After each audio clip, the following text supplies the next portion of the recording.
দেখতে ডোনাট কিন্তু এটা কোনো মিষ্টি না, ভেতরে আছে ঝাল মশলার ম্যাজিক।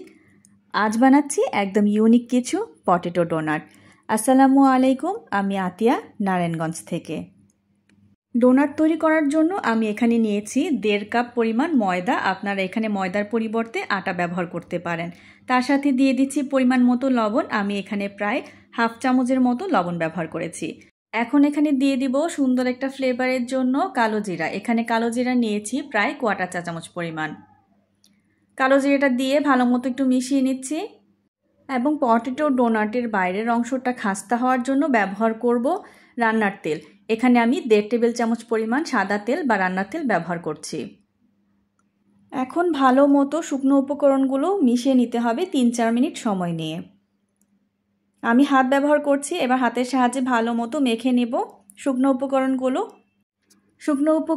যখন ভালো মতো মেখে নেওয়া হয়ে যাবে এবং তেলের পরিমাণটা ঠিক আছে কিনা সেটা বোঝার জন্য হাতের মধ্যে এইভাবে মুঠো করে নিব এবং হালকা চাপ দিলে যখন ভেঙে যাবে তখন বুঝতে হবে তেলের পরিমাণটা একেবারে ঠিক আছে।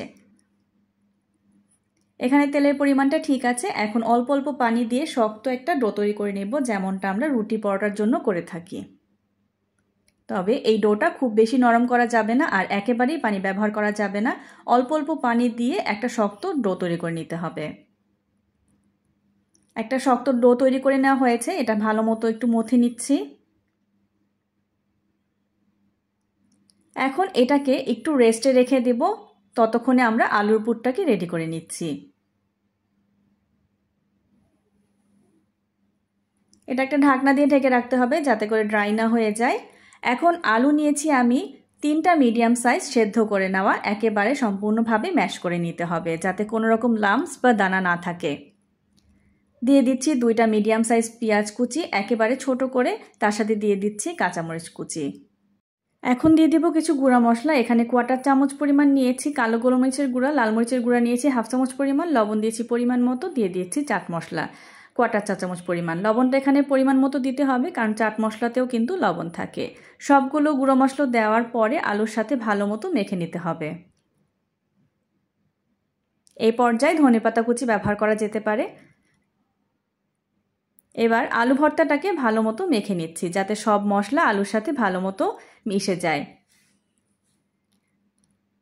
আলু ভর্তাটা তৈরি হয়ে গেছে, এটা সাইডে রেখে দিচ্ছি এবং যে আটার মিশ্রণটা আমি রেডি করে রেখেছিলাম সেটা আরেকবার ভালো মতো 2-3 মিনিটের মতো ভালো মতো মথে নিতে হবে, এতে করে আটাটা আরও বেশি সফট হবে। 2-3 মিনিট মথে নেওয়ার পর ভাগ করে নেব আমি এখানে কয়টা নাস্তা তৈরি করব। এবার আটার মিশ্রণ থেকে অল্প অল্প লেচি কেটে ভাগ করে নিচ্ছি। যে কয়টা নাস্তা তৈরি করব সেই পরিমাণ ভাগ করে নিতে হবে। সবগুলো এভাবে ভাগ করে নেওয়া হয়ে গেছে। এবার পাতলা করে উপর থেকে একটু শুকনো ময়দা ছড়িয়ে দিয়ে পাতলা একটা রুটি বেলে নিব বড় করে। একটু বড় করে রুটিটা বেলে নিতে হবে, তাহলে নাস্তাটা খুব সুন্দর হবে এবং বানাতেও সুবিধা হবে।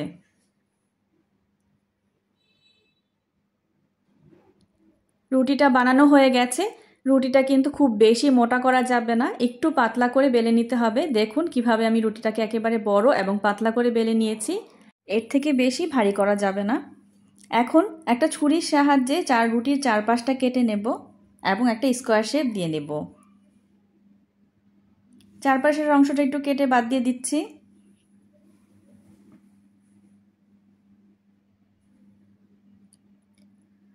চারপাশের অংশটা কেটে নেওয়া হয়ে গেছে, এরকম স্কোয়ার করে নেব এবং যে আলুর মিশ্রণটা রেডি করেছিলাম সেই আলুর মিশ্রণটা একটু লম্বা করে দিয়ে ছড়িয়ে দিচ্ছি।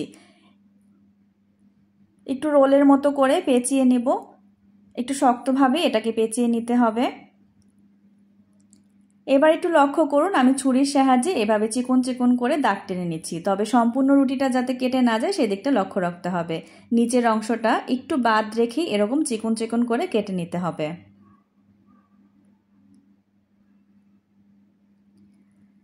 এবার যে অংশটা আমি বাদ রেখেছিলাম মানে কাটিনি, সেই অংশের মধ্যে সামান্য একটু পানি লাগিয়ে দেব যাতে করে রুটিটা সুন্দরভাবে আটকে যায়। একটু দেখে বুঝতে হবে আমি কিভাবে করেছি। এখন রুটিটাকে গোল করে দিয়ে দুইটা অংশ একসাথে মিলিয়ে দেব এবং ভালো মতো চেপে লাগিয়ে নেব, দেখতে অনেকটা চুড়ির মতো হবে। এবং অনেকটা ডোনাট শেপ আসবে। এভাবে সবকটা রেডি করে নিয়েছি।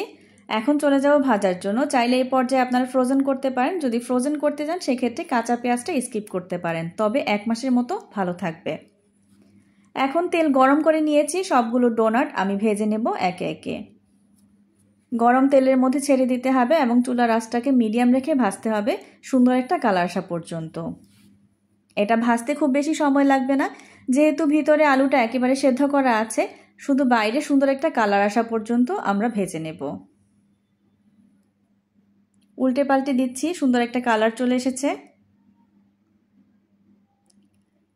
দেখতে কিন্তু খুবই সুন্দর হয়। এভাবে ছোট থেকে বড় সবাই খুব বেশি পছন্দ করবে এবং বাচ্চারা তো খুব আগ্রহ নিয়ে এই রেসিপিটি ট্রাই করবে।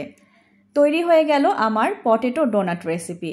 আমার আজকের রেসিপি যদি ভালো লেগে থাকে, সবার কাছে অনুরোধ থাকবে যারা ফেসবুক থেকে দেখছেন তারা আমার পেজটি লাইক, কমেন্ট এবং শেয়ার করে পাশে থাকবেন। যারা ইউটিউব চ্যানেল থেকে দেখছেন চ্যানেলটি সাবস্ক্রাইব করে আমাকে অনুপ্রেরণা যোগাবেন। ভিডিওটি ভালো লাগলে ফ্রেন্ডস এবং ফ্যামিলির সাথে শেয়ার করে রাখতে পারেন। আপনাদের মূল্যবান মতামতের মাধ্যমে জানাতে পারেন রেসিপিটি কেমন লেগেছে। আজ এই পর্যন্তই, দেখা হবে পরবর্তী কোনো রেসিপি নিয়ে। সবাই ভালো থাকবেন, সুস্থ থাকবেন। আল্লাহ হাফেজ।